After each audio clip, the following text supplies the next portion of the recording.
pendant une année entière, j'avais secrètement glissé de l'argent à l'ancien chauffeur de mon mari, un homme que Marcus avait renvoyé sans un sou en poche. Aujourd'hui, il m'a intercepté devant l'épicerie et a chuchoté, « Demain, ne monte pas dans la voiture avec ton mari. Prends le bus. C'est une question de vie ou de mort.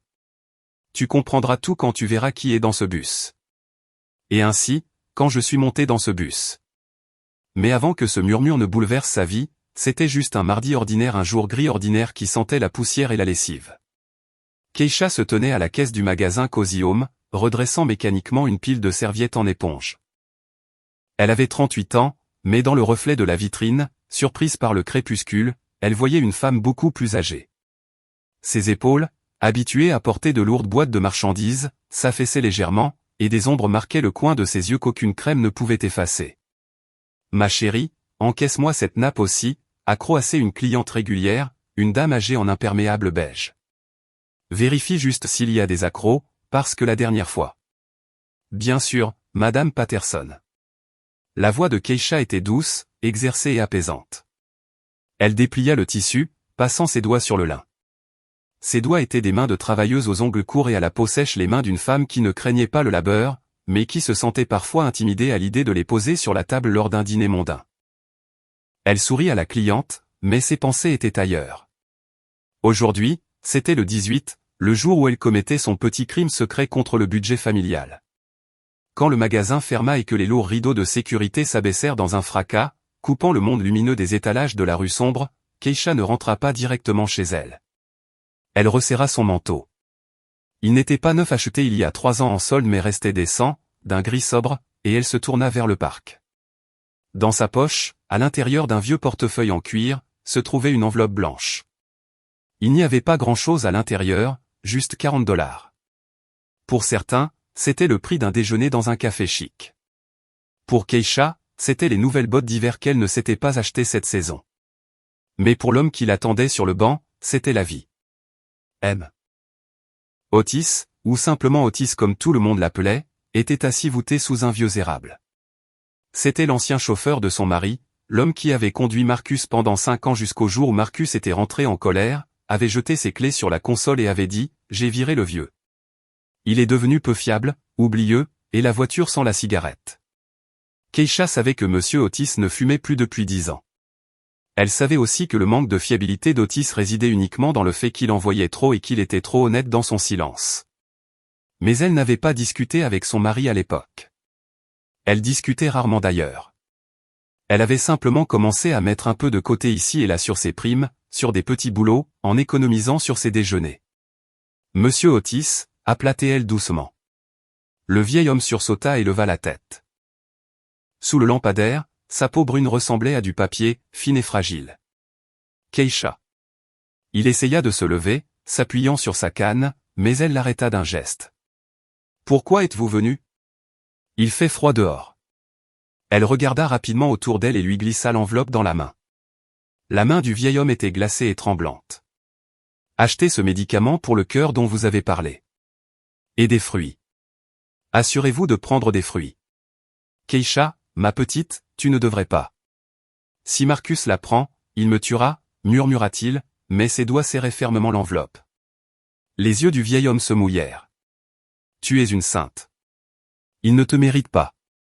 Dieu sait qu'il ne te mérite pas, oh, qu'est-ce que vous racontez? Keisha écarta ses paroles d'un geste, embarrassée, sentant la chaleur lui monter aux joues.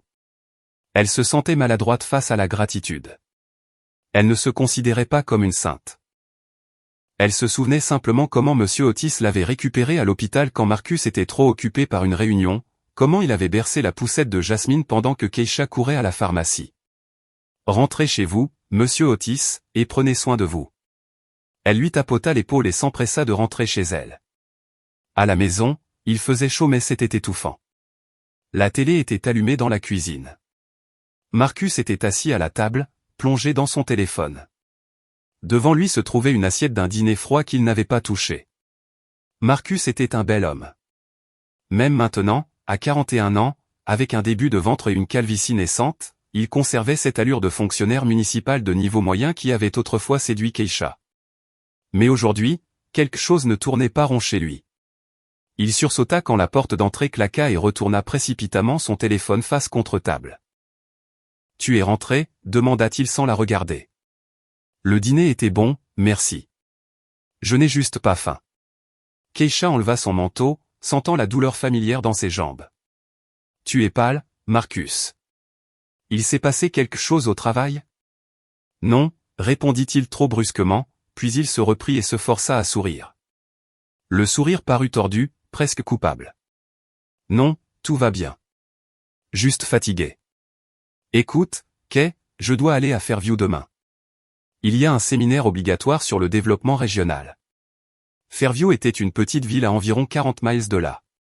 Marcus partait souvent en voyage d'affaires, mais d'habitude il s'en plaignait. Aujourd'hui, il semblait sur les nerfs.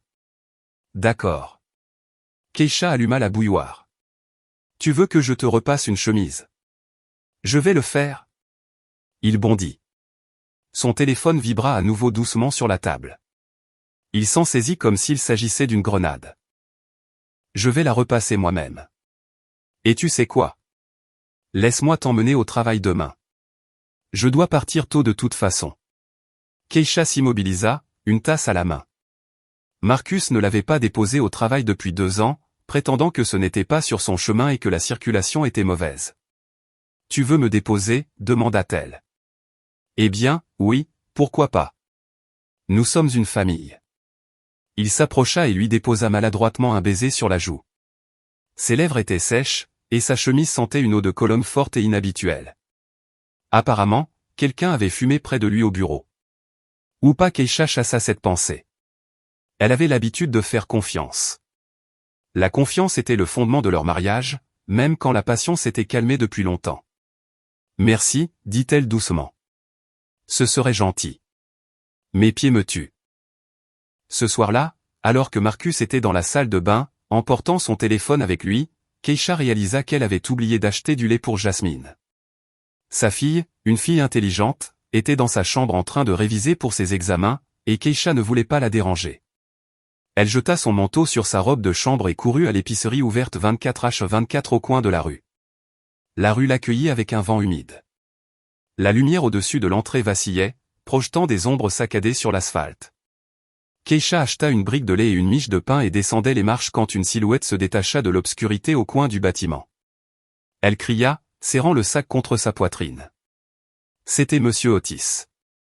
Mais maintenant, il paraissait différent d'il y a 1 heure au parc. Son visage était gris, ses lèvres tremblaient non pas de froid, mais de peur. Il respirait l'air à plein poumon, comme s'il avait couru tout le long. « Monsieur Otis, qu'est-ce que vous faites ici ?» Il fit un pas vers elle, saisissant la manche de son manteau. Sa prise était de fer, désespérée. « Keisha, écoute-moi » murmura-t-il, regardant vers les fenêtres de son appartement où la lumière était allumée. « Ne monte pas dans cette voiture demain. Tu m'entends ?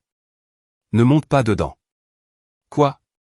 Pourquoi ? » Keisha recula de peur. « Il a proposé. Il a proposé de me conduire. Il a proposé pour pouvoir te contrôler, pour savoir exactement où tu es. » Otis déglutit difficilement. Sa pomme d'Adam fit un mouvement convulsif. « Ne t'avise pas d'aller avec lui. Demain matin à 7h15, il y a un bus public pour Fairview. Celui que les gens ordinaires prennent. Pourquoi irais-je à Fairview ? Je dois aller au travail. » « Au diable le travail !» La voix du vieil homme se cassa dans un sifflement. « C'est une question de vie ou de mort, Keisha. La vie que tu penses posséder, pauvre folle. » Keisha resta pétrifiée. Le froid s'insinuait sous son manteau, emprisonnant son cœur. Elle n'avait jamais vu le gentil et calme Monsieur Otis dans cet état. La terreur brillait dans ses yeux. « Prends le bus » répéta-t-il, lâchant sa manche et reculant dans l'ombre. « Reste juste assise là et regarde. Tu comprendras tout quand tu verras qui est dans ce bus. » Il se volatilisa dans l'obscurité aussi vite qu'il était apparu, laissant Keisha seule sous le lampadaire vacillant. Dans ses mains se trouvait un sac de lait, et dans sa tête, un vide sonore et effrayant. En haut, à leur fenêtre, la silhouette de Marcus passa. Il appelait encore quelqu'un. Keisha regarda la fenêtre, puis la rue vide où le vieil homme avait disparu. Pour la première fois depuis de nombreuses années, elle sentit le sol familier solide et fiable se dérober sous ses pieds. Le matin, Keisha mentit. C'était son premier mensonge en 20 ans de mariage, et il lui vint étonnamment facilement, comme si sa langue trouvait les bons mots d'elle-même. Jasmine est malade. Son estomac la fait souffrir. Je vais rester un peu à la maison, appeler le médecin, et j'irai travailler plus tard. Marcus, déjà debout dans le couloir avec ses clés à la main, ne regarda même pas vers la chambre de leur fille. Il se contenta de hocher la tête, embrassa rapidement l'air près de l'oreille de Keisha, et se précipita dehors, marmonnant qu'il était en retard. Keisha attendit que le bruit du moteur s'estompe, et seulement alors elle enfila son manteau. Ses mains tremblaient tellement qu'elle rata la manche au premier essai. La gare routière l'accueillit avec une odeur de gaz d'échappement et de nourriture frite. Le bus pour Fairview, un véhicule vieux et fatigué, était déjà sur le quai, dégageant une fumée grise. Keisha monta, essayant de ne pas lever les yeux, et s'assit sur le siège arrière, juste à côté de la fenêtre.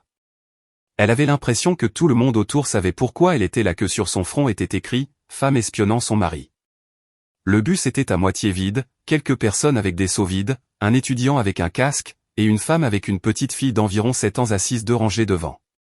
Le bus se mit en marche, oscillant lourdement sur les bosses. Keisha regardait par la fenêtre les blocs d'appartements gris qui défilaient, mais elle ne les voyait pas. Les mots d'Otis martelaient son esprit, « Prends le bus. » Regarde. La petite fille devant bougea, s'agenouilla sur le siège et regarda en arrière, droit vers Keisha. Keisha se figea. Son cœur rata un battement, puis un autre, et se mit à battre quelque part dans sa gorge, rendant sa respiration difficile. La petite fille avait les yeux de Marcus.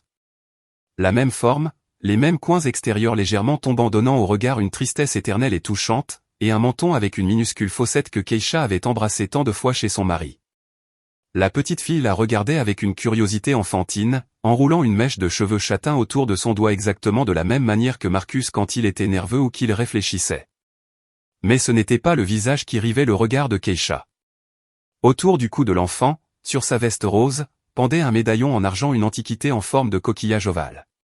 Keisha se souvenait de ce médaillon. Elle l'avait trouvé dans la poche du costume de Marcus il y a 6 mois. « C'est un cadeau pour l'anniversaire de maman », avait-il dit alors, cachant rapidement le bijou. « Je l'ai emmené en réparation. Le fermoir s'était cassé. Et puis ils l'ont perdu au magasin. Tu imagines? J'ai fait un scandale, mais à quoi bon? » Keisha l'avait réconforté alors, disant que c'était l'intention qui comptait. Maintenant, ce médaillon perdu brillait au cou d'une enfant inconnue aux yeux de son mari. Keisha serra la barre d'appui devant elle jusqu'à ce que ses articulations deviennent blanches. L'air dans le bus devint catastrophiquement rare. Elle voulait hurler, arrêter le bus, s'enfuir, mais elle restait assise, paralysée par l'horreur de la découverte. Maya, tiens-toi correctement, lança la femme assise à côté d'elle. Elle était jeune, belle, avec les cheveux relevés en chignon haut. Chantelle. Le nom remonta dans sa mémoire tout seul, de nulle part. Non, elle ne connaissait pas son nom, mais il semblait d'une certaine manière correspondre à cette femme soignée dans son manteau à la mode. Le bus entra dans Fairview. La femme et la petite fille se levèrent et se dirigèrent vers la sortie. Keisha, comme dans un rêve, se leva et les suivit. Ses jambes semblaient en coton, comme si elles appartenaient à quelqu'un d'autre.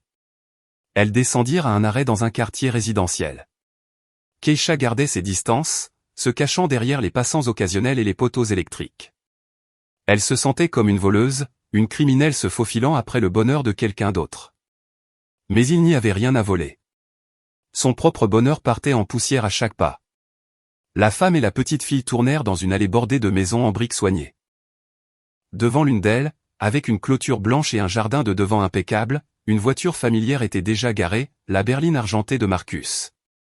Keisha s'arrêta au coin de la maison voisine, appuyant son dos contre la brique froide. Elle jeta juste assez d'œil pour voir le portail. La porte d'entrée s'ouvrit. Marcus sortit sur le perron. Il portait un pull décontracté, celui avec le motif de reine que Keisha lui avait offert au Noël dernier, et qu'il affirmait avoir oublié dans le placard de son bureau. Dans ses mains, il tenait une grande tasse de thé fumant. « Papa. Papa est là !» cria la petite fille, laissant tomber son petit sac à dos sur le chemin et se précipitant vers lui. Marcus posa la tasse sur la rambarde, écarta les bras et souleva l'enfant. Il la porta haut dans les airs, la faisant tournoyer en riant. Ce rire. Keisha ne l'avait pas entendu rire ainsi depuis des années. Sincère, sonore, jeune. Ma princesse. Comment s'est passé le trajet?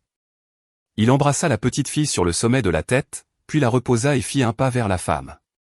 Il l'enlaça par la taille familièrement, avec possessivité. La femme lui dit quelque chose en souriant et redressa le col de son pull. Marcus se pencha et l'embrassa.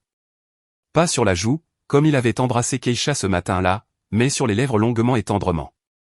Keisha se laissa glisser le long du mur. Ses jambes refusaient de la porter. Elle s'assit à même le trottoir sale et humide, ne se souciant pas de son manteau. Ce n'était pas une liaison, pas une aventure passagère lors d'un voyage d'affaires. C'était une vie. Une autre vie complète, réelle, où Marcus était chaleureux et joyeux. Une vie où il était, papa, pour une petite fille avec ses yeux. Une vie où il n'y avait pas de place pour Keisha et à en juger par l'âge de l'enfant, il n'y en avait plus depuis environ 7 ans. Quelque chose se brisa dans sa poitrine, comme une corde tendue à l'extrême qui l'avait maintenue entière toutes ces années. Keisha couvrit sa bouche de sa main pour ne pas hurler. Ses épaules étaient secouées par des sanglots silencieux. Les larmes coulaient sur ses joues, chaudes et salées, effaçant son mascara et s'égouttant sur le col gris de son manteau. Elle était assise par terre, femme brisée et écrasée, regardant à travers un voile de larmes l'idole derrière la clôture blanche. Elle se rappelait comment elle économisait sur la viande pour acheter de bonnes chaussures à Marcus, comment elle reprisait ses chaussettes, comment elle croyait chaque mot sur les réunions et les voyages d'affaires. Quelle idiote elle avait été. Quelle idiote aveugle et pathétique.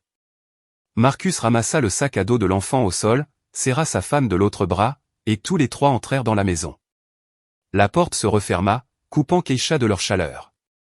Elle resta seule dans une ville inconnue sur l'asphalte sale, avec un trou dans la poitrine de la taille de cette maudite maison. Elle essaya d'inspirer, mais l'air restait coincé dans sa gorge comme une masse épineuse. Keisha se recroquevilla sur elle-même, serrant ses genoux et enterrant son visage dans la laine mouillée de son manteau, se laissant enfin aller à pleurer tout haut doucement, en gémissant, comme un chien battu mis à la porte dans le gel. Keisha ne se releva pas tout de suite. D'abord, elle appuya sa paume contre la brique rugueuse, puis lentement, comme une vieille femme, elle redressa son dos. Ses genoux étaient mouillés et sales, mais elle s'en fichait. Elle brossa son manteau d'un geste mécanique et dénué de sens, et s'éloigna de la maison à la clôture blanche. Le voyage de retour se passa dans le brouillard. Elle ne se souvenait pas comment elle était montée dans le bus, comment elle avait atteint sa ville, comment elle avait ouvert la porte de l'appartement. Elle resta simplement assise dans la cuisine, fixant la bouilloire froide, et attendit. Marcus revint 3 heures plus tard. Il entra en sifflotant, jeta ses clés sur la console le son exact qui signifiait toujours son retour à la maison. « Keisha, je suis là », cria-t-il depuis l'entrée. « Tu imagines, le séminaire a fini tôt. J'ai acheté un gâteau. » Il s'interrompit en entrant dans la cuisine. Keisha était assise à la table, immobile. Elle ne tourna même pas la tête. Son manteau traînait encore en tas sur la chaise voisine, avec des taches de saleté sur l'ourlet. « Qu'est-ce qui se passe ?» Une note d'anxiété perça dans sa voix. « Il est arrivé quelque chose à Jasmine ?» Keisha leva lentement les yeux vers lui. Il n'y avait pas de larmes, seulement une fatigue de plomb, infinie. « Je l'ai vue, Marcus. » Et la petite, Maya. Le silence qui s'installa dans la cuisine était dense, assourdissant. Marcus devint instantanément livide. La boîte de gâteau glissa de ses mains et heurta le sol avec un bruit sourd, mais il ne tressaillit même pas. « Tu étais à Fairview », murmura-t-il. « Elle a tes yeux », dit Keisha d'une voix monocorde, sans vie, « et ton médaillon celui que tu avais perdu. » Marcus s'effondra sur la chaise en face d'elle. Toute son assurance, tout le vernis du fonctionnaire prospère, se détacha de lui comme une écorce. Il se couvrit le visage de ses mains. « Keisha, je suis désolé. Je ne voulais pas. Je ne savais pas comment te le dire. » Il se mit à pleurer pas comme un homme pleure de chagrin, mais pitoyablement, en sanglotant, étalant ses larmes sur son visage. C'est arrivé comme ça, vraiment, il y a 7 ans. Je ne voulais blesser personne. Je t'aime, Keisha, mais je ne pouvais pas les abandonner non plus. Maya, c'est une enfant.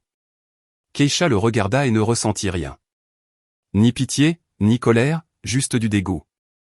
Elle regardait cet homme avec qui elle partageait un lit, une table et une vie, et voyait un lâche. Tu ne voulais blesser personne? Demanda-t-elle doucement. Tu m'as menti pendant 7 ans.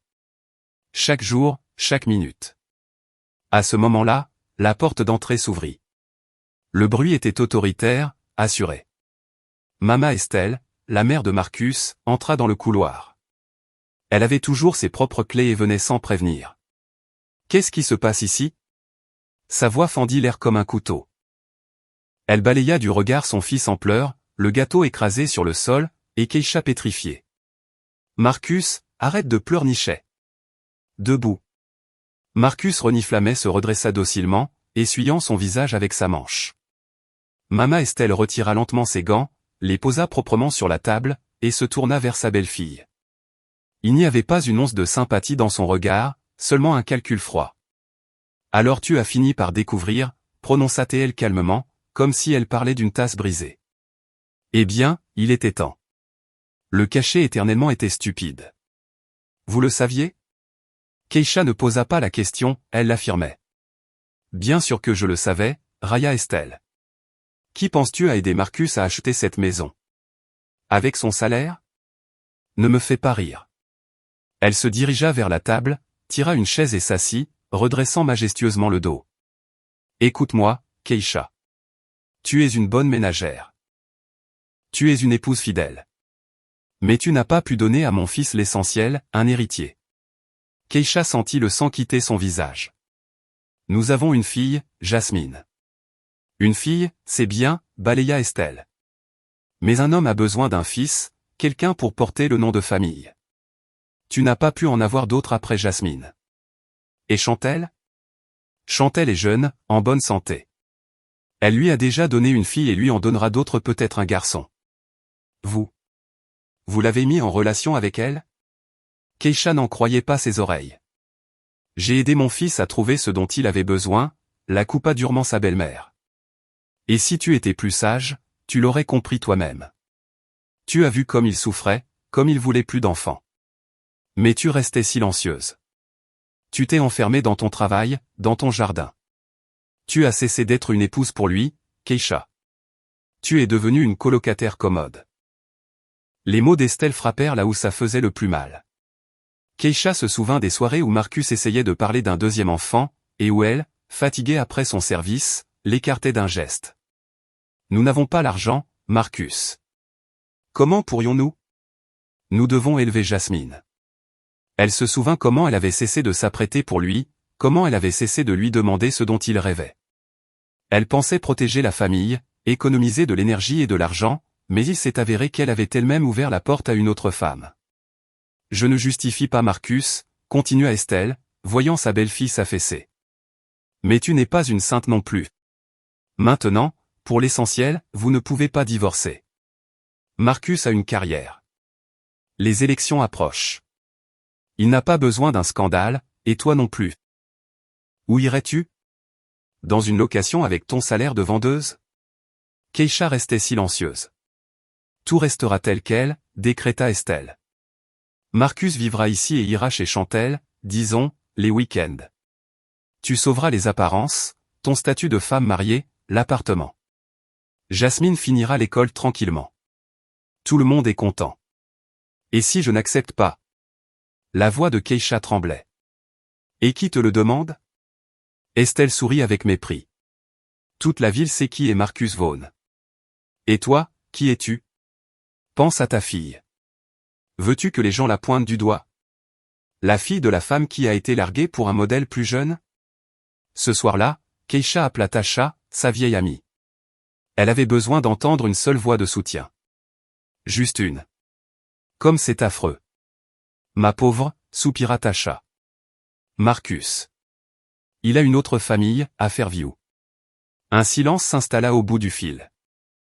Trop long. Tu le savais? Demanda Keisha, sentant le froid s'emparer à nouveau de son cœur. Eh bien, des rumeurs circulaient. La voix de Tasha paraissait coupable mais détachée. Le monde est petit. Quelqu'un a vu sa voiture là-bas, mais j'ai pensé, pourquoi as-tu besoin de savoir? Tu étais heureuse, non? Étais-je heureuse? Répéta Keisha. Eh bien, vous viviez paisiblement. Ne fais rien d'irréfléchi. Les hommes, ils sont tous comme ça.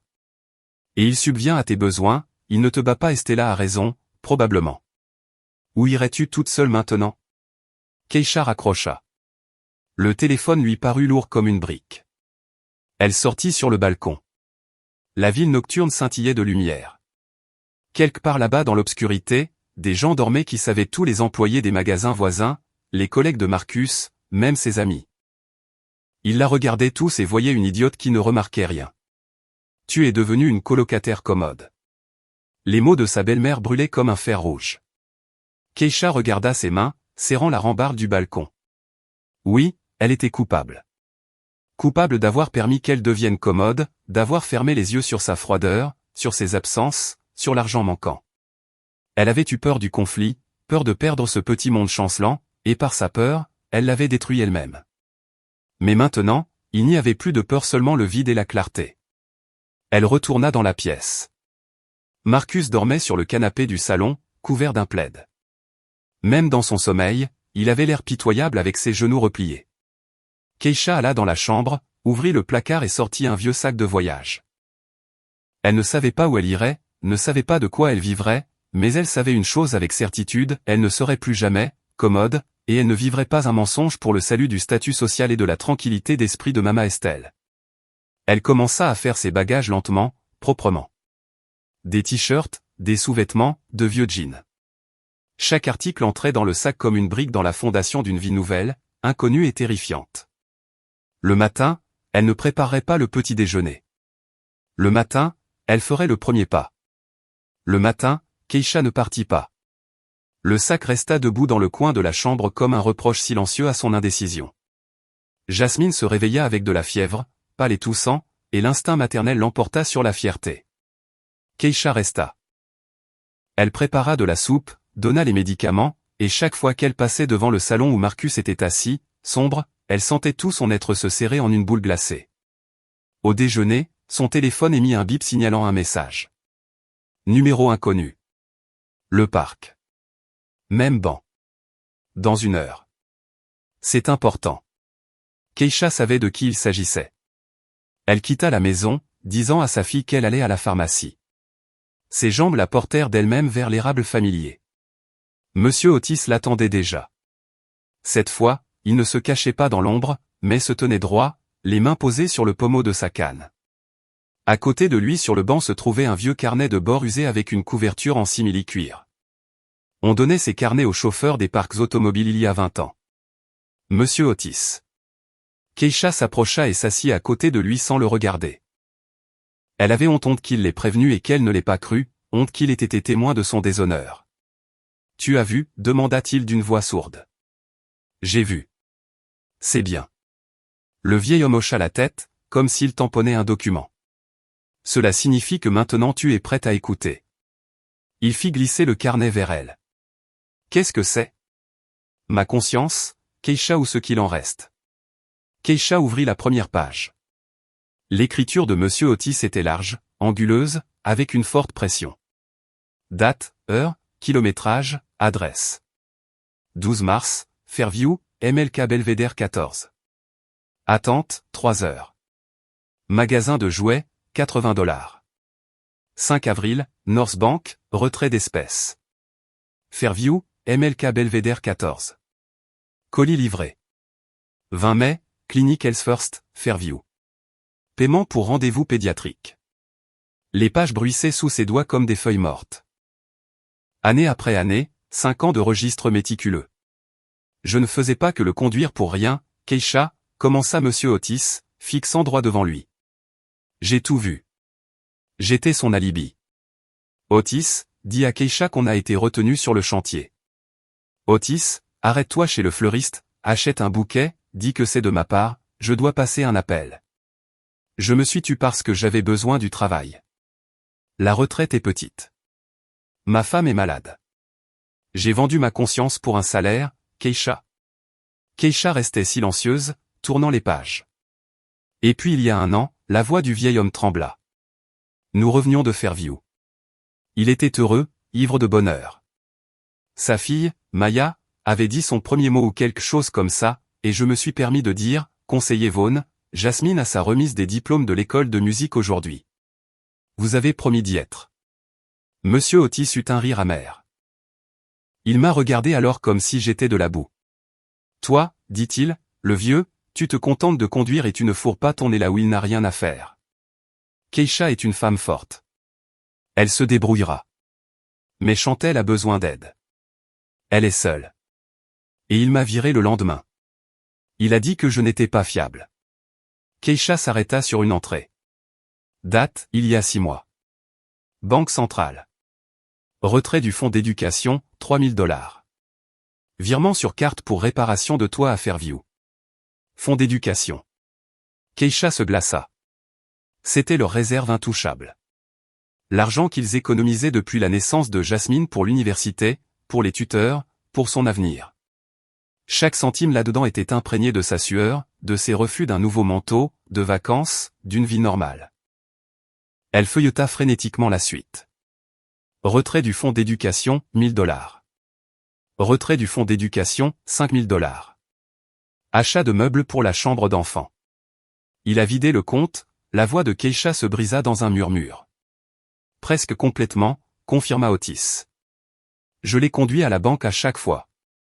Il disait qu'il investissait, que l'argent devait travailler et il travaillait, pour une réparation de toit à Fairview et un jardin d'enfants privé pour Maya. Keisha ferma le carnet. Ses mains étaient secouées par un tremblement fin et désagréable. C'était pire que l'infidélité. L'adultère pouvait s'expliquer par la passion, une erreur, une faiblesse. Mais ceci était un vol. Il ne la volait pas elle, il volait sa propre fille, Jasmine, qui rêvait d'entrer en école d'architecture, qui passait ses nuits sur des plans, qui croyait que son père était fier d'elle et qu'il l'aiderait. Marcus n'avait pas seulement trahi leur famille. Il avait méthodiquement, de manière calculée, dollar par dollar, détruit l'avenir de son premier enfant pour construire un nid douillet pour le second. Pourquoi ne me l'avez-vous pas dit plus tôt, demanda Keisha, sans lever les yeux. J'avais peur, répondit honnêtement Otis. Peur de lui. Peur que tu ne me crois pas. Qu'est-ce que tu aurais dit? Le vieux a perdu la tête, il se venge d'avoir été viré. Tu l'aimais, Keisha. Tu le vénérais. Il couvrit sa main de sa paume sèche et rugueuse. Mais maintenant. Maintenant je vois que tu n'as plus rien à perdre. Prends ce carnet. Ce ne sont pas juste des papiers. Ce sont des preuves. S'il commence à se défiler, s'il dit qu'il n'y a pas d'argent, montre-lui ça. Qu'il sache que sa comptabilité secrète ne l'est pas tant que ça. Keisha serra le carnet. Il lui brûlait les doigts. Merci, monsieur Otis. Il n'y a pas de quoi me remercier, mon enfant. Le vieil homme soupira lourdement et se leva, s'appuyant sur sa canne. Je suis un complice, moi aussi. Je l'ai conduit. Je me suis tu. Pardonne-moi si tu peux. Il s'éloigna sur le chemin, se voûtant encore plus que d'habitude une petite silhouette dans un vieil imperméable portant le poids des péchés d'un autre sur ses épaules. Keisha resta sur le banc. Le vent agitait les pages du carnet, révélant de nouvelles dates, achat d'un manteau de créateur, $1500. Paiement pour une retraite spa pour maman, Mama Estelle, $1000. Keisha se rappela comment Marcus lui avait dit l'hiver dernier, c'est la crise. Ma prime a été coupée. On va se passer de cadeaux cette année. L'important c'est qu'on soit ensemble. Elle avait accepté alors, l'avait plaint, avait cuisiné un dîner de fête avec ce qu'il y avait dans le frigo, et à ce moment-là, il achetait un manteau de créateur pour une autre femme avec l'argent de leur fille. Quelque chose à l'intérieur de Keisha s'est finalement éteint. La pitié, le doute, la peur, tout a disparu, incinéré dans une flamme blanche de rage. Silencieuse. Froide. Une rage calculatrice. Elle se leva. Ses mouvements devinrent vifs, précis. Elle cacha le carnet dans son sac, fermant la fermeture éclair avec un bruit sec comme un coup de feu. Elle ne pleurait plus, il ne restait plus de larmes. Il n'y avait que le désir de reprendre ce qui appartenait à sa fille. Keisha se dirigea vers la maison. Maintenant, elle savait ce qu'elle dirait à Marcus, et cette fois, il ne s'en sortirait pas avec des larmes et des excuses pathétiques. Maintenant, elle avait une arme entre les mains, et elle avait l'intention de s'en servir. Keisha entra dans l'appartement et jeta le carnet sur la table devant Marcus. Le bruit sourd résonna comme le coup de marteau d'un juge. Marcus, assis avec la télécommande de la télévision, sursauta. Il tendit la main vers le livre, l'ouvrit au hasard, et son visage devint instantanément livide. Il tourna les pages, et à chaque feuille tournée, il devenait plus petit, plus insignifiant. « Où as-tu trouvé ça » siffla-t-il, sans lever les yeux. « Cela n'a pas d'importance. » La voix de Keisha était dure comme l'acier. « Ce qui importe, c'est ce qui est écrit là-dedans. Tu as volé l'argent de Jasmine. L'argent de ta propre fille. » Marcus bondit. Il commença à faire les 100 pas dans la pièce, se tenant la tête. « Keisha, je vais tout rendre. Je le jure, c'était temporaire. J'avais des dettes. Des dettes pour le manteau, pour la réparation du toit et Fairview. » Keisha ne cria pas. Son calme l'effrayait plus que l'hystérie. « Tu rendras chaque centime. »« Bien sûr. Je vais vendre la voiture. » Il lui saisit les mains, la regardant dans les yeux avec un dévouement de chien. « Je la mettrai en vente dès demain matin. Je vais prendre un prêt. Je vais tout arranger, Keisha, chérie. Tu m'entends? Ne pars pas, c'est tout. Ne le dis pas à Jasmine. Ne me ruine pas. » La peur brillait dans ses yeux, une peur primaire, animale. La peur de perdre sa vie confortable. La peur du scandale. La peur de ce que les gens diraient. Keisha vit cette peur et la confondit avec du repentir. Elle sortit une feuille de papier et un stylo. Écris. Écris quoi? Une reconnaissance de dette par laquelle tu t'engages à rembourser une somme équivalente à ce que tu as pris sur le compte d'ici un mois, et que tu cesses complètement tout contact avec cette famille. Marcus écrivit rapidement, à la hâte, en brisant les lettres. Sa main tremblait. Quand il eut fini et lui eut remis le papier, Keisha vit qu'il pleurait de nouveau. « Je suis un imbécile, Keisha. Je suis un tel imbécile. J'ai failli tout perdre. Merci de me donner une chance. » La semaine suivante passa comme un rêve étrange et doux. Marcus avait vraiment changé. Il rentrait à la maison à 6 heures pile.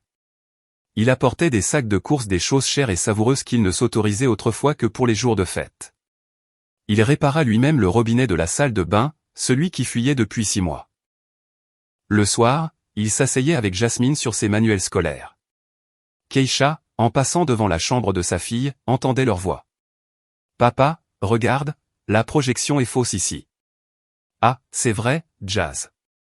Bon travail. Tu as l'œil. On va la redessiner. » Jasmine rayonnait. Elle ne connaissait pas la vérité, elle voyait seulement que son père était soudainement devenu attentif et attentionné. Et Keisha, en regardant sa fille heureuse, sentit la boule de glace dans sa poitrine commencer à fondre. Peut-être que les gens changent vraiment? Peut-être que la peur de perdre sa famille l'avait vraiment fait réfléchir. Même Mama Estelle passa de la colère à la clémence. Le samedi, elle invita Keisha pour le thé. « Entre, chérie. Assieds-toi. » Sa belle-mère versa le thé dans sa meilleure porcelaine. Des pâtisseries de la boulangerie étaient sur la table. « J'ai réfléchi, nous nous sommes probablement trop emportés. Nous sommes tous humains. Nous faisons tous des erreurs. » Elle glissa le sucrier vers Keisha. « Marcus m'a tout raconté. Pour la voiture. Pour l'argent. Il est prêt à tout pour garder sa famille. Et moi, tu sais, je le soutiens. La famille est l'essentiel. Et ses erreurs de jeunesse? Eh bien, ça arrive. L'important est qu'il ait fait un choix. Et il t'a choisi. » Keisha but son thé, écouta la voix posée de sa belle-mère, et sentit la tension qu'il avait tenue dans un étau ces derniers jours se relâcher. Elle voulait y croire. Seigneur, comme elle voulait croire que le cauchemar était fini. « Le penses-tu vraiment, Mama Estelle? » « Bien sûr, mon enfant. Tu es une femme sage. Tu as su pardonner. Cela vaut beaucoup. Nous allons tout arranger maintenant. Nous vivrons mieux qu'avant. » Ce soir-là, ils dînèrent tous les trois. Marcus plaisantait, racontait des histoires de son travail. Jasmine riait, et ce rire remplissait l'appartement d'une chaleur vivante. Keisha regarda son mari.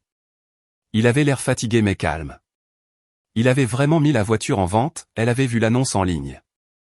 Il ne cachait plus son téléphone, le laissant sur le canapé, écran vers le haut. Il semblait que la tempête les avait épargnés. Avant de se coucher, Marcus l'enlaça. Merci, murmura-t-il dans ses cheveux. Je ne te décevrai pas. Plus jamais. Keisha ferma les yeux. Pour la première fois depuis longtemps, elle s'endormit sans pensée lourde. Elle pensait que demain serait dimanche, qu'ils iraient se promener au parc, que Jasmine entrerait bientôt à l'université et que l'argent pour les frais de scolarité serait là, que cette vie, bien que fissurée, s'était recollée. Elle se sentait comme une gagnante. Elle avait reconquis son mari, reconquis l'avenir de sa fille. Elle avait sauvé son foyer. Ce dimanche matin-là, le soleil brillait particulièrement fort, inondant la cuisine d'une lumière dorée. Keisha préparait des crêpes, fredonnant une mélodie à voix basse. Marcus dormait encore. Jasmine était partie faire un jogging. Keisha ressentait une légèreté incroyable, comme si elle s'était débarrassée d'un sac à dos lourd qu'elle traînait en montée depuis des années. Elle croyait que le pire était derrière elle. Elle croyait que l'amour et la patience pouvaient tout réparer. Elle ne savait pas que ce n'était que le calme avant la véritable tempête. Elle ne savait pas que sa victoire était un château de cartes qui s'effondrerait au moindre coup de vent. Elle retournait simplement des crêpes et souriait au soleil, profitant de cette paix fragile et trompeuse. Les crêpes refroidissaient sur la table, et son stylo, comme par dépit, s'arrêta d'écrire au moment le plus inopportun. Keisha voulait faire une liste de courses. Elle se souvint avoir vu un stylo de rechange dans la mallette de Marcus, qu'il avait déposé dans le couloir. Elle ouvrit le rabat en cuir usé et fouilla dans la poche latérale. Ses doigts effleurèrent un carré de papier lisse et brillant. Keisha le sortit machinalement, pensant qu'il s'agissait d'une carte de visite ou d'un reçu. C'était une image d'échographie, une photo granuleuse en noir et blanc, un minuscule point de vie au centre d'un cercle sombre. En bas se trouvait la date, 22 mai, il y a 2 jours, le jour où Marcus était resté tard au travail pour préparer les documents de vente de la voiture. Keisha resta dans le couloir, serrant la photo dans sa main. Les crêpes dans la cuisine sentaient la vanille et le confort, mais cette odeur devint soudainement écœurante. Elle retourna la photo. Au dos, avec l'écriture familière et étalée de Marcus, il était écrit « Mon fils, mon héritier, je t'attends ». À ce moment-là, dans la poche du manteau de Marcus suspendu au porte-manteau, un téléphone se mit à sonner. Pas son téléphone principal, mais le second qu'il aurait prétendument jeté dans la rivière en signe de réconciliation. Keisha sortit lentement l'appareil. Le nom « Maman » éclairait l'écran. Elle appuya sur le bouton pour répondre mais ne porta pas le téléphone à son oreille. Elle resta simplement là et écouta. Le volume était fort, et la voix de Maman Estelle, vive et assurée, était clairement audible. « Marcus, chéri, pourquoi ne réponds-tu pas » Chantelle a appelé. Elle pleure. Les hormones travaillent. Tu devrais l'appeler. Calme-la. Dis-lui que tout se passe comme prévu. Keisha gardait le silence. Allô ? Marcus ? La voix d'Estelle devint irritée. Qu'est-ce que tu fabriques à traîner avec ton assistante ? Sois patient, mon fils, encore un peu. Une fois que Chantelle aura mis au monde le petit-fils, nous transférerons le titre de propriété du terrain et nous mettrons Keisha dehors. Qu'elle aille voir ailleurs. L'important est de lui faire signer les documents pour le terrain en la piégeant pendant qu'elle se sent charitable. L'avocat a dit qu'une fois que nous l'aurons enregistré comme propriété commune, nous pourrons le vendre pour payer les dettes. Keisha appuya sur fin d'appel. Le téléphone glissa de ses doigts et frappa le sol avec fracas. Le bruit de l'impact réveilla Marcus. Il sortit de la chambre, ensommeillé, en bas de pyjama, se grattant la poitrine. « Keisha, qu'est-ce qui est tombé ?» Il bâilla, plissant les yeux à cause du soleil. Keisha se tourna lentement vers lui. D'une main, elle serrait l'échographie. De l'autre, elle désignait le téléphone gisant sur le sol. Marcus suivit son regard, vit le téléphone, vit la photo, et le sommeil le quitta instantanément. Cette fois, il ne pleura pas. Il ne tomba pas à genoux. Il la regarda avec le regard d'une bête traquée qui réalise qu'il n'y a nulle part où fuir et qu'elle doit mordre. « Tu as fouillé dans mes affaires » dit-il froidement. Ce n'était pas une question. « Assistante » prononça Keisha. Le mot semblait étranger, piquant dans sa bouche. « Je ne suis qu'une assistante pour vous, quelqu'un qu'il faut tolérer jusqu'à ce que l'héritier soit né. » Marcus entra dans la cuisine, se versa de l'eau directement de la carafe et but avidement. « Et que voulais-tu être, Keisha ?» Il se tourna vers elle, le visage tordu par une grimace de colère. « Une femme ? Quel genre de femme es-tu ? Tu t'es regardé dans le miroir? Tu es devenu une ombre, une fonction. Apporter, servir, laver. Il n'y a rien à te dire à part le prix des pommes de terre et les notes de Jasmine. Keisha recula comme s'il l'avait giflé. J'ai travaillé. J'ai fait des efforts pour nous.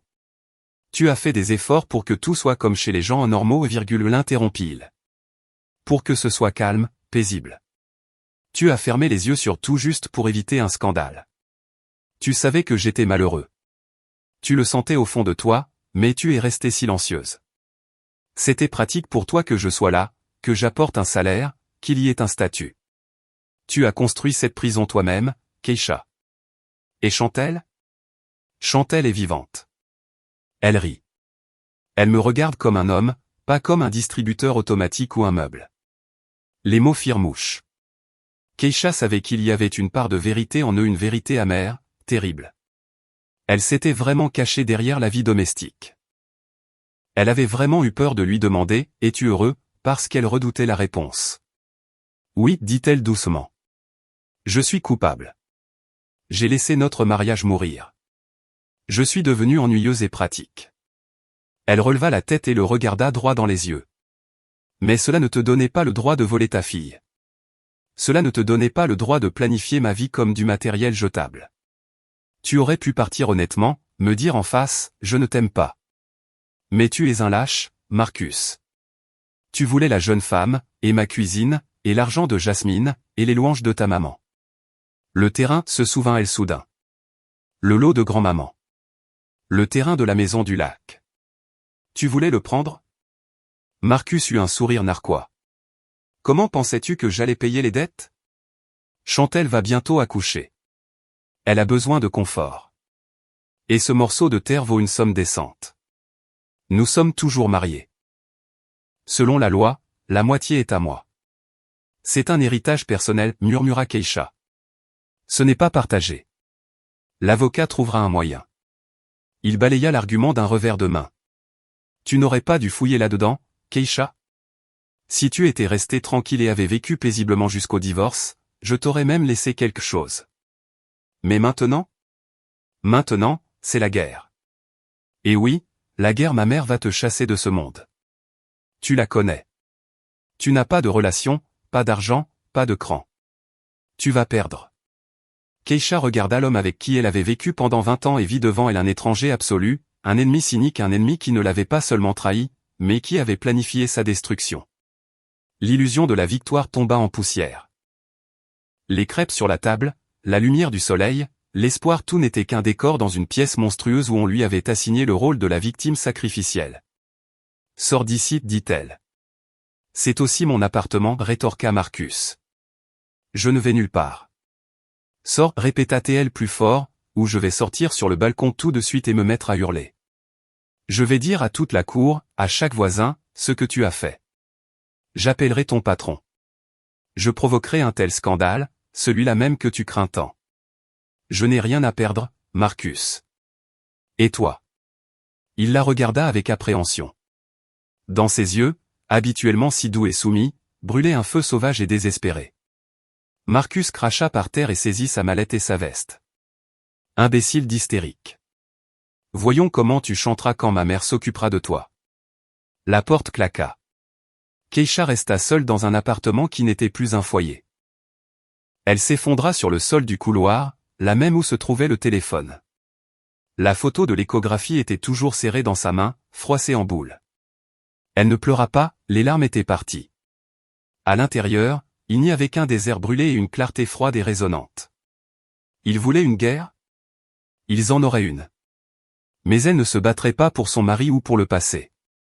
Elle se battrait pour la seule chose qui lui restait, sa dignité. Keisha ne resta pas dans l'appartement.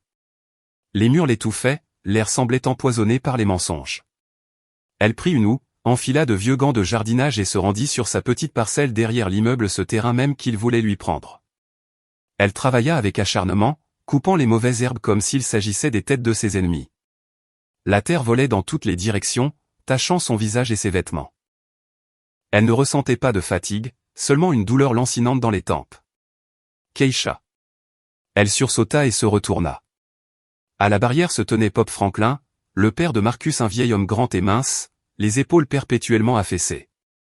Toute sa vie, il avait été l'ombre de sa femme, un appendice silencieux à la volonté d'acier de Mama Estelle. Keisha entendait rarement plus de quelques phrases de sa part lors des dîners de famille. « S'il vous plaît, partez, Pop Franklin, dit-elle, essuyant la sueur de son front avec le revers de sa main. Je n'ai rien à dire à votre famille. » Mais il ne partit pas. Il ouvrit la barrière et entra, marchant avec précaution comme s'il avait peur de déranger la terre. Dans ses yeux, habituellement ternes et larmoyants, il y avait aujourd'hui quelque chose de nouveau, une sorte de détermination étrange et désespérée. « Je ne suis pas venu en ambassadeur, Keisha. Je suis venu en tant qu'homme. » Il s'approcha du vieux pommier et posa une main sur son tronc noueux. « 40 ans, dit-il doucement. 40 ans que je regarde Louise Estelle briser les gens. Moi d'abord. Je voulais être artiste, Keisha. » Elle a dit, pas sérieux. « Va à l'usine. C'est la stabilité. » J'y suis allé. Puis elle s'est attaquée à Marcus, le façonnant pour en faire quelque chose, et elle a sculpté ceci. Il regarda Keisha. Il y avait une telle douleur dans son regard que sa colère recula un instant. « Je me suis tue quand elle a chassé ta prédécesseur, la première petite amie de Marcus. Je me suis tue quand elle lui a appris à mentir. Je pensais, on supportera, on s'aimera. C'est la famille après tout. Mais aujourd'hui... » Pop Franklin fouilla dans la poche de son vieux gilet et en sortit une petite clé USB noire. « Ce matin, quand tu étais au travail, ils étaient assis dans la cuisine. Estelle, Marcus et cet avocat à eux, un type fuyant. J'étais dans le salon, j'avais laissé la porte entrebâillée. Ils pensaient que le vieil homme était sourd, devant la télé, mais j'ai allumé mon enregistreur vocal. » Il tendit la clé USB à Keisha. Sa main tremblait, non de faiblesse, mais d'une colère accumulée pendant des décennies. « Prends-la. Tout est là-dessus. Comment il discutait de ton terrain. Comment Estelle disait qu'il devait te glisser les papiers quand tu serais bouleversé pour Jasmine. Comment Marcus riait et disait que tu étais une imbécile crédule, que tu signerais n'importe quoi s'il pleurait un peu. » Keisha prit le plastique froid. Il lui brûlait la paume. « Pourquoi faites-vous cela? Vous trahissez votre femme, votre fils. » « Je sauve ce qui reste de mon âme, » Keisha, gloussa amèrement le vieil homme. « Je ne veux pas mourir en sachant que je les ai laissés piétiner une autre vie. Ils te mangeront toutes crues si tu ne frappes pas la première. » Il s'approcha et baissa la voix. « Et une chose de plus que tu dois savoir, Chantelle est au conservatoire en ce moment. Il y a un récital. Ses élèves se produisent. Marcus y est allé. Il lui a acheté un collier, en or avec des rubis. Il a dit que c'était un cadeau de sa mère pour le petit-fils. Un collier avec des rubis. » Keisha se souvint que Marcus lui avait dit il y a un mois, « Kay, on ne peut pas encore s'offrir de nouvelles bottes pour toi. Tiens bon jusqu'à l'hiver, d'accord ?» « Au conservatoire, répéta-t-elle. Pop Franklin la regarda dans les yeux. « Estelle ne craint qu'une chose, Keisha, la publicité. Elle a passé sa vie entière à construire une façade de famille idéale. Si cette façade s'effondre devant tout le monde, elle perd son pouvoir. Et Marcus? Marcus est un lâche. Il n'est fort que dans l'ombre. » Keisha serra la clé USB dans son poing. Un plan clair et net se forma instantanément dans sa tête. Elle n'avait pas besoin d'un procès qui durerait des années. Elle n'avait pas besoin d'avocats qu'elle ne pouvait pas se payer. Elle avait besoin de la vérité. Une vérité bruyante, impitoyable, clamée là où elle ne pourrait pas être étouffée. Elle retira ses gants sales et les jeta par terre. « Merci, Pop. » Elle le dit pour la première fois, l'appelant ainsi après toutes ces années. Franklin hocha la tête, et une larme roula sur sa joue couverte de poils gris. « Va, ma fille. Va et ne les plains pas. Ils ne t'ont pas plainte. » Keisha courut dans la maison. Elle avait 20 minutes pour se changer, trouver l'enceinte Bluetooth portable de Jasmine et se rendre au conservatoire. Elle ne ressentait plus ni douleur ni peur. L'acier résonnait en elle. Elle n'allait pas à un concert, elle allait à l'exécution de sa vie passée, et la hache était entre ses mains. Le conservatoire bourdonnait comme une ruche. Le hall sentait le parfum, la laque et les fleurs. Des mères sur leurs 31 ajustaient les nœuds papillons de leurs fils. Des jeunes filles en robe bouffante manipulaient nerveusement des partitions. Keisha traversait l'agitation comme un brise-glace, serrant l'enceinte dans sa main. Elle les vit immédiatement. Marcus se tenait près d'un pilier, rayonnant dans son meilleur costume. À côté de lui se trouvait Chantelle, magnifique dans une robe ajustée qui soulignait son ventre arrondi. Et un peu à l'écart, telle une reine observant ses sujets, trônait Mama Estelle. Marcus tenait un écrin de velours dans ses mains. Il disait quelque chose à Chantelle. Elle riait, la tête renversée en arrière. C'était l'image parfaite d'une famille heureuse. Keisha s'approcha d'eux. Les sons des violons provenant de la salle cessèrent, l'entracte avait été annoncé.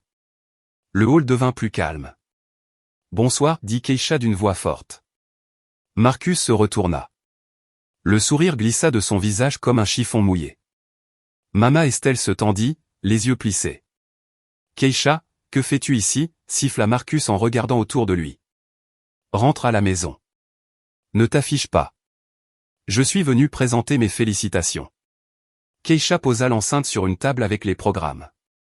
Chantelle cessa de sourire. Elle déplaça son regard de Keisha vers Marcus, sentant la tension. « Marcus, qui est-ce » demanda-t-elle d'un air capricieux. « C'est Chantelle, elle assistante elle-même » répondit Keisha en la regardant droit dans les yeux, « qu'il faut tolérer jusqu'à ce que tu mettes au monde le fils. » Elle appuya sur le bouton de l'enceinte. La voix de Mama Estelle, amplifiée par l'appareil, résonna dans le hall, couvrant le brouhaha de la foule. Une fois que Chantelle aura mis au monde le petit-fils, nous transférerons le titre de propriété du terrain et nous mettrons Keisha dehors. Qu'elle aille voir ailleurs. L'important est de lui faire signer les documents pour le terrain en la piégeant. L'avocat a dit qu'une fois que nous l'aurons enregistré comme propriété commune, nous pourrons le vendre pour payer les dettes. Le visage de Mama Estelle se couvrit de taches rouges. Elle tenta de s'avancer vers la table pour couper le son, mais son chemin fut barré par Pop Franklin. Il était apparu comme de nulle part, se tenant entre sa femme et Keisha, les bras croisés sur la poitrine. « Ah, Chantelle. Nous tolérons ses caprices. Elle accouchera et on la laissera rester à la maison. L'important, c'est le garçon. On verra après. Peut-être qu'elle deviendra ennuyeuse, elle aussi. » C'était maintenant la voix de Marcus qui tonnait dans l'enceinte. Chantelle devint livide. Elle regarda Marcus avec horreur. « Tu disais que tu m'aimais, que nous étions une famille. » Chantelle, c'est un montage. Ce sont des propos délirants, glapit Marcus, essayant de lui prendre la main, mais elle recula. « Tu paies mon accouchement avec l'argent de ta fille » demanda-t-elle doucement, mais dans le silence, tout le monde l'entendit. « Tu as volé ton propre enfant » L'enregistrement s'arrêta. Un silence de mort plana dans le hall. Des dizaines de regards se tournèrent vers la famille idéale. Des regards de jugement, de dégoût, de pitié. Mama Estelle, qui gardait toujours le dos droit, se voûta soudainement. Son pouvoir, maintenu par l'apparence de la décence, tomba en poussière. Elle ouvrit la bouche pour dire quelque chose, mais aucun son ne sortit. Franklin se tourna vers sa femme. « Je m'en vais, Estelle. Je demande le divorce et j'emporte ma pension. Vis comme tu veux maintenant, avec ton héritier au point. » Il s'approcha de Keisha et se tint à ses côtés. Chantelle, ravalant ses larmes, arracha le collier de son cou et le jeta à Marcus. « Ne t'approche plus jamais de moi. » Elle se tourna et courut vers la sortie, se frayant un chemin à travers la foule. Marcus resta seul au milieu de la salle, un petit homme pathétique avec un écrin de velours dans les mains qu'il n'y avait plus personne à qui donner. Il regarda Keisha, et dans ses yeux, il n'y avait que le vide.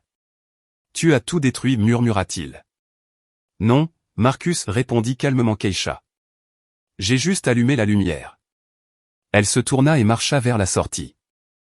Elle ne ressentait aucun triomphe, seulement une immense fatigue de plomb et un étrange vide résonnant là où se trouvait autrefois son cœur. 8 mois passèrent. L'hiver fut neigeux cette année-là. Keisha se tenait près de la fenêtre de sa petite boutique au marché. L'enseigne confort de la maison brillait d'une lumière jaune et chaude. Derrière la vitre se trouvaient des piles de nappes en lin, des serviettes brodées et des jetés de canapés moelleux. C'était son entreprise minuscule, mais la sienne. Elle l'avait ouverte avec l'argent de la vente d'une partie de la récolte et un petit prêt que Pop Franklin l'avait aidé à obtenir. Son ancien beau-père passait maintenant souvent, apportant des pâtisseries et l'aidant pour la comptabilité. Il vivait dans une chambre louée, peignait des tableaux et, pour la première fois en 40 ans, semblait vivant. Marcus avait disparu, le bruit courait qu'il s'était installé dans une autre ville Chicago, peut-être fuyant les dettes et la honte. Mama Estelle vivait seule dans son grand appartement, et les voisins disaient qu'elle ne sortait plus. Keisha redressa une pile de serviettes. Ses mains étaient toujours des mains de travailleuse, mais il n'y avait plus de bague à son doigt. La marque en restait encore une mince bande blanche sur la peau bronzée qui ne disparaîtrait probablement jamais. La clochette de la porte tinta. Jasmine entra, les joues roses à cause du gel, avec un tube à dessin dans le dos.